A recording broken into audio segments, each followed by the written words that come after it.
एक छोटे से गांव के कोने में एक सदियों पुरानी हवेली खादी थी। लोग कहते थे कि वहां एक चुड़ैल का साया रहता है।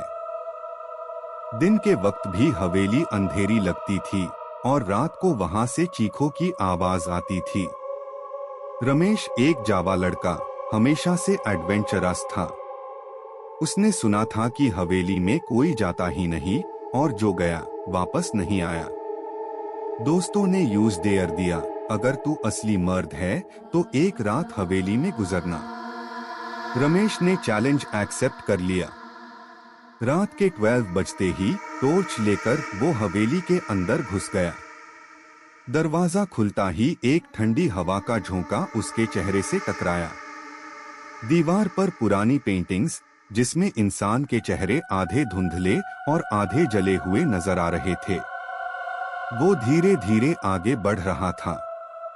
हर कदम के साथ फ्लोर की लकड़ी कर रही थी। अचानक उसने महसूस किया कि कोई उसके पीछे चल रहा है। उसने पलट कर देखा, कोई नहीं था। दिल तेज धड़क रहा था, पर उसने हिम्मत बनाई रखी। हवेली के एक कमरे का दरवाजा खुला था। उसने टॉर्च अंदर डाली। वहां एक औरत सफेद साड़ी में खड़ी थी। उसका चेहरा दीवार की तरफ था। रमेश का गला सूख गया। उसने जोर से चिल्लाने की कोशिश की, पर आवाज ही नहीं निकली। औरत धीरे धीरे पलटने लगी। उसका चेहरा आधा जला हुआ, आंखें लाल और मुंह से खून टपक रहा था। रमेश ने टॉर्च गिराई और भागने लगा। उसने सीढ़ियां उतरने की कोशिश की, पर जैसे हाई नीच पहुंचा, दरवाजा बंद था। पीछे से उस औरत की हंसी गूंज रही थी।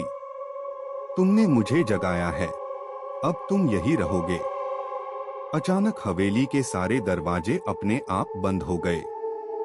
रमेश चिल्लाता रहा, दरवाजा ठोकता रहा, पर कोई आवाज गांव तक नहीं पहुंची। अगली सुबह दोस्तों ने हवेली के अंदर जाने की कोशिश की, पर दरवाजा खुला ही नहीं।